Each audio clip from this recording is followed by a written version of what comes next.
Hello everyone, hope you all are doing fine.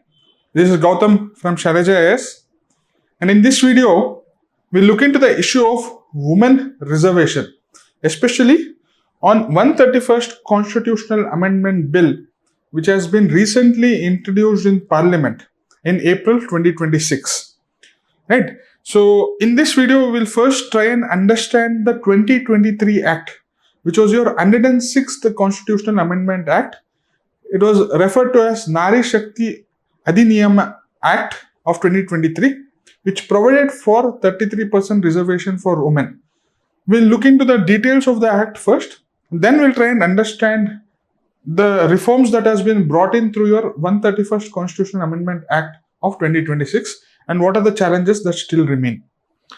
Right? Now coming to this particular, you can say 106th Constitutional Amendment Act, which was also called as Nari Shakti Adhiniyam Act of 2023. So it basically provided for changed four articles.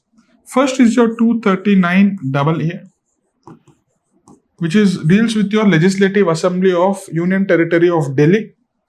It said that 1/3, 33.3% reservation is going to be provided for women in the Legislative Assembly of Delhi. It inserted in the Constitution itself.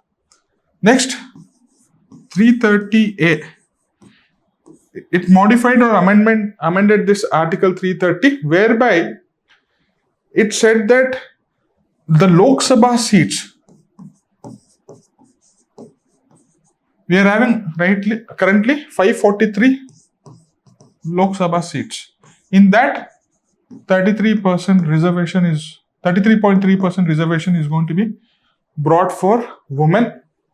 Next is 332A, which provides for reservation for 1/3 reservation, that is 33.3% reservation for women in state legislative assemblies.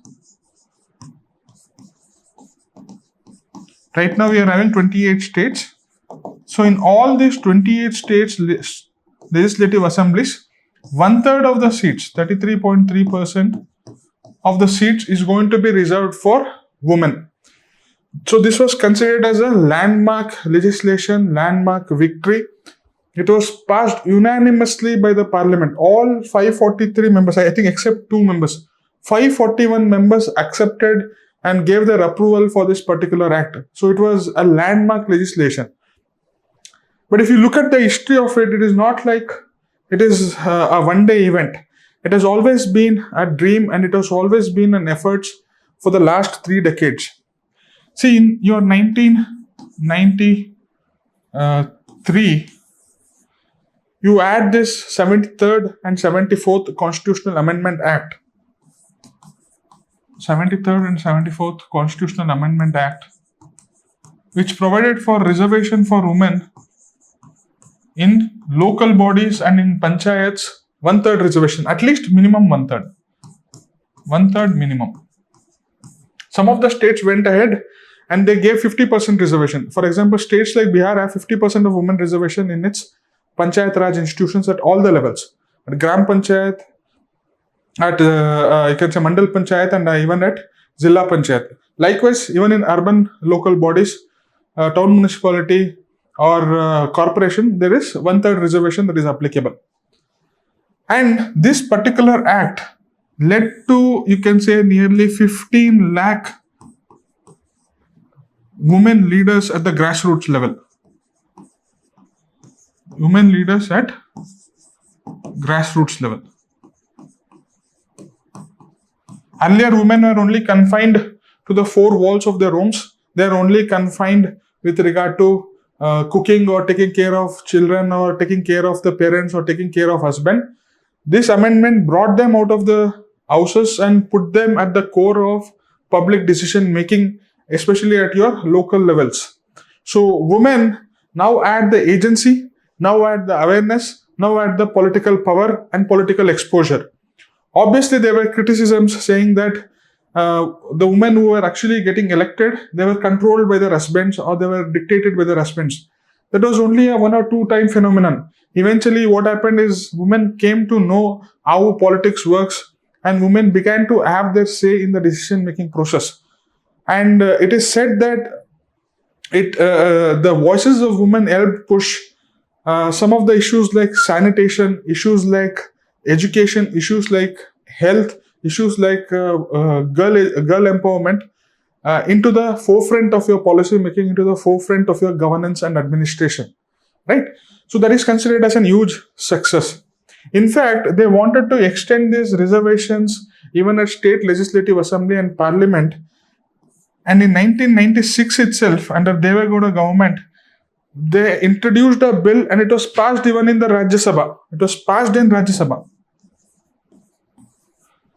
However, it could not be passed in Lok Sabha. Subsequently, during Manmohan Singh time period, they tried to reintroduce the bill, but it could not get the support at the Lok Sabha, primarily because of opposition by the male members of the parliament, right?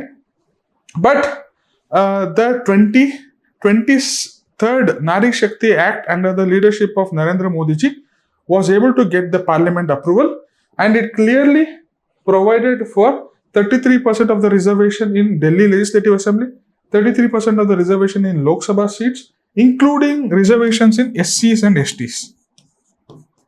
Okay, there are certain seats reserved for scheduled caste and scheduled tribes. Even in these seats, 1/3 will be reserved. Even in scheduled tribe seats, 1/3 will be reserved. There are OBC candidates, but they are not OBC constituencies. There are SC constituencies, ST constituencies, there are general constituencies. There is no OBC constituency as such. So in each of these constituencies, 33% of reservation is going to be provided. Now, the concern of the opposition was always that, so ideally what is happening, 33% of women are from scheduled caste, 33% of women is going to be, the seats, they're going to be from your scheduled tribes. But OBC, there is no reservation for particular, there is no particular reservation for women or women OBCs. So that has been always been the criticism, and that has always been the opposition, and that is why it could not get it cleared in the earlier phases. But since the present day had the majority, it had the numbers, it had the political will, it had the support of the media, it had the support of the public, they were able to pass through this bill. Right? State Legislative Assembly, again, same, over here, 33% for women, and within scheduled caste and scheduled tribe seats, there is again going to be 1/3 of reservation for women. Another important aspect of this particular bill, to the 2023 Act, 106th Constitutional Amendment Act, was that it introduced Article 334A. What it said, that this reservation will be implemented only after the next census and the next delimitation.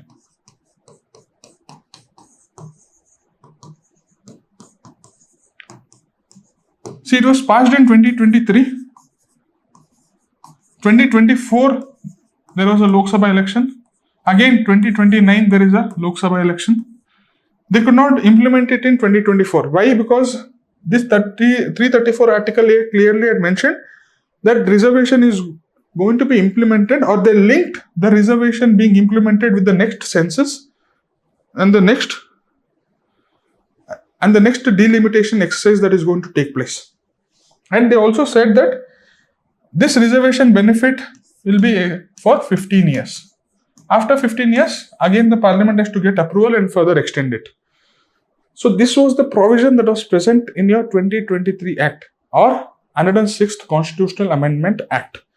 I hope this is clear. Now you might ask, what is this census and what is this delimitation?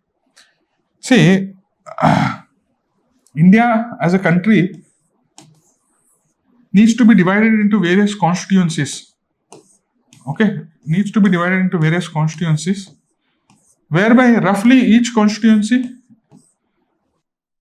equal number, so that the value of one vote is same across the constituency, irrespective of whether you're staying in Ladakh, irrespective of whether you're staying in metro like Delhi, irrespective of whether you're staying in interiors like Gujarat or Kerala or Andaman and Nicobar Islands, roughly one representative is going to roughly represent equal number of people. Okay, so if there are 10 lakh people, there has to be one representative. Okay, and that will be the same across every other place. So this redrawing of boundaries used to happen once in 10 years. So first, this constituencies was drawn in 1951. Census was held. They understood how people are living, where, how many people are living. After that, delimitation used to take place, whereby they redraw the boundaries, redraw the constitutional boundaries. So Karnataka used to get around 25 seats. Uttar Pradesh used to get around 70-75 seats. Because roughly it is going to be based on population, right? Because each constituency should have roughly equal number of population. So if a state is having more population, it means it is going to have more number of constituencies and more number of representatives. If Karnataka state is having less population, less number of constituencies, less representation. It was based on your population, because each constituency roughly should have equal number of people who are staying there. For example, if UP is having 22 crore people and Karnataka is having around 6 crore people, Karnataka will be having 28 seats, UP will be having around 80 seats. Because 80 seats by 22 crore and 28 seats by 6 crore is roughly the same number. Right? So that was the idea, whereby the number of seats by population is roughly the same thing. And this delimitation exercise used to be carried out every 10 years. So 1961, there was a census and there was a delimitation. 1971, there was a census and delimitation. People then realized the state which is having more and more population is getting more and more representation and more political power at the parliament. States which are controlling their population, states which are undertaking family planning practices, states which are controlling the populations were being were being burdened or were being neglected or were being discriminated because they were getting less number of seats. So I am taking more progressive policies in order to control my population, but I am being punished with having only less representation in the parliament. Indira Gandhi time period, in 42nd Constitutional Amendment Act 1976 said that, see, argument by the southern states are correct. They are controlling the population, but they are having less number of seats in the parliament, which should not be the case. So they said that we'll freeze the delimitation, we'll freeze this till 2001.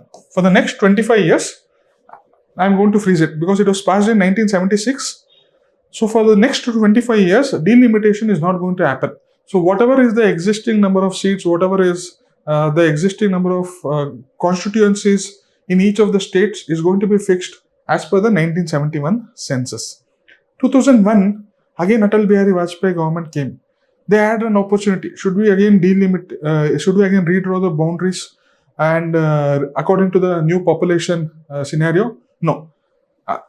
Vajpayee government also said that I'm not going to delimitate it. I'm going to further extend this freeze period till 2026. So till 2026, whatever is the constituencies that we're having, it is going to be based on your 1971 census. Is going to be based on your 1971 census. So that period has been freezed. For the last 5 to 6 decades, all our seats in the state, all our constituencies are frozen according to the 1971 census. Right? So if you go back to the previous act, the next census will actually happen after 2026 is 2031. Next delimitation will be carried after 2031 census. So it will take another 1 or 2 years. So 2032. So effectively, the 2023 Act, the Nari Shakti Act, which was passed in 2023, 106 Constitutional Amendment Act, by inserting Article 334, said that this policy or this reservation is going to be implemented from 2034 elections. Practically. And people always criticized, people at that point of time criticized, Array, you're just announcing it right now, but you're going to implement after 10 years. So this is all just bogus. This is just trying to gain sympathy votes from the women. So that was the biggest criticism of this Nari Shakti Act in 2023. Right? Now, if you know the situation, we'll be able to better understand what the 2026 131st Constitutional Amendment Act is trying to bring in. First and foremost thing, okay, 2026 131st Constitutional Amendment Act. First and foremost thing, they are saying that they are amending Article 334A, which they had linked it with census and delimitation.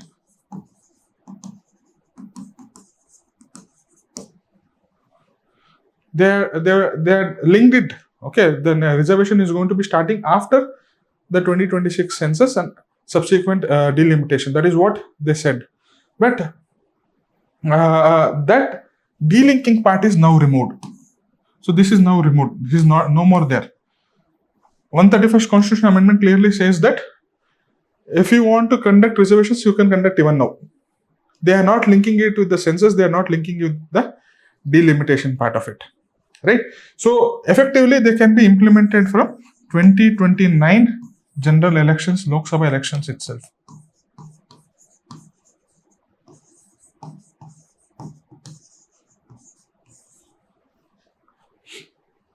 This is one thing.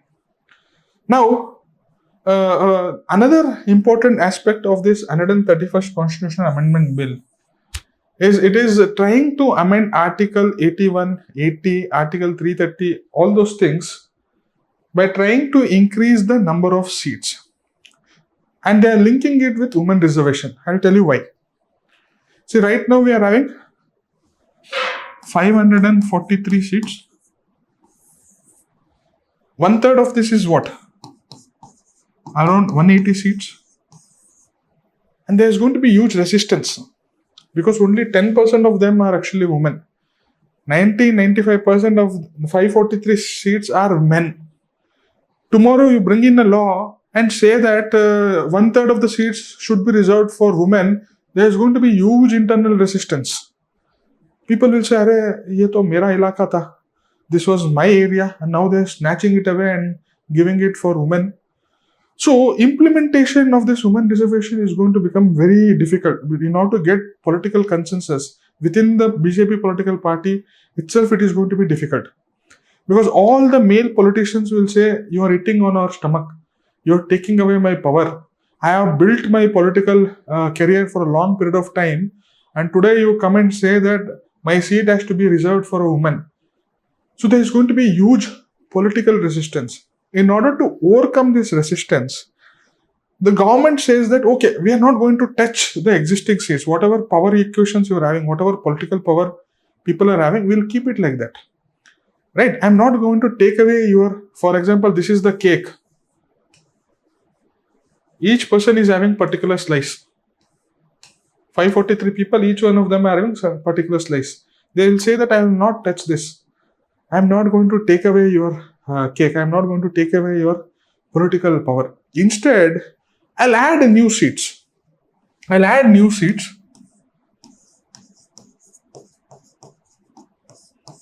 Okay, suppose let us take it X. So total seats will become Y. And add new seats in such a manner that X is equal to 33.3% of Y. That is the argument that they are bringing in. Okay, they are saying that we are not going to eat your cake. I am not going to snatch your cake and give it to women. In order to provide reservations for women, I am going to create a new cake. Okay, so that the sum of these cakes is in such a manner that this cake is going to be 33% of the sum of the cakes. That is what effectively the government is trying to bring in this 131st Constitutional Amendment Act, whereby they are linking women reservation with the delimitation exercise and trying to expand the number of constituencies. Okay, so that they don't face much of a internal resistance. So that is the overall idea. So when you solve for this equation, okay, so there is 543 seats plus x is equal to y, and x is equal to 1/3 of y. So how much will y come out to be? Y will come out to be around 810. Okay, and x will come out to be around 270. Right. So what they're saying is that earlier there are 543 seats. Now there is going to be 270 seats extra, and total seats is going to be at around 810. I hope the calculation is correct. Now, what is this 270? How much? 270 is what percentage of 543? It is approximately 49%. So 543, you are increasing it by 49% in order to get this particular number. I hope it is not confusing, right? See, the additional seats is 49% of the existing seats, but the additional seats is 33.3% of the total new seats. I hope you got this figure correct. But 49% is a very hard number. So they wanted to round it to 50%. Okay, so 543, 50% of 543 will become your 272, and the total number of seats will become 815. Okay, this will not be 270. I think it will be less, if I am not wrong. This will be 273, 813. Sorry. Okay. This will also be over here 813. Okay, so they are saying that we are having existing seats. Each state is having X number. For example, Karnataka is having 28, Kerala is having 10, Tamil Nadu is having 39, Bihar is having 42, UP is having 80, West Bengal is having 36. Their argument is that 50% overall increase, so 50% of increase in each of these states.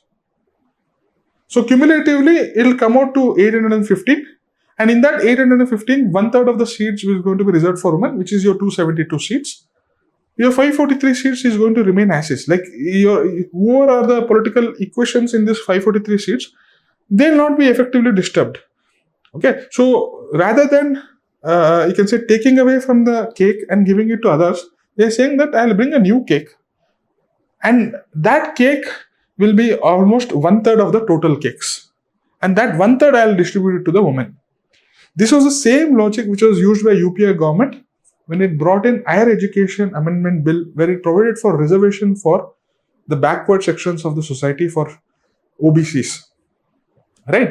At that point of time, also there was huge protest that the seats for general students is going to be reduced, and therefore there was an opposition. In order to deal with the opposition, what the government said that, see, if I am a general category student, I am fighting for 100 seats. Tomorrow after reservations, I am still fighting for 100 seats. The additional seats are going to be generated, and that will be given for the reservation or the backward communities. Similar logic they are applying over here. Similar is the principle, so that they don't disturb this 543 number, so that they want the political equations to be stable in this 543 number itself, because it's a landmark in nature, right? So 180 members, if at all we had stick to only 543, 180 members would be impacted. 180 is a huge number. Say 180 is a very huge number. Entire southern states are right now having 120 seats, right? So they effectively came down to this particular number, whereby 815 seats are going to be, they are going to increase the Lok Sabha seats to a minimum of 815 seats. In that, 1/3 of the reservation, 272, will be given for women. That is your 131st Constitutional Amendment Bill. Right? So these are the changes that they have brought in. Right? So let us quickly recap what all we have just discussed. 106 Constitutional Amendment Act. It was 27 years in the making, passed in 1996. It gave a unanimous approval in September 2023. 1/3 of the reservation in Lok Sabha, Article 330. 1/3 of the reservation in State Legislative Assembly, Article 332. And Scheduled Caste and Scheduled Tribe sub-quota. Reservation applies within Scheduled Caste and Scheduled Tribe seats. Dalit and tribal women are also covered.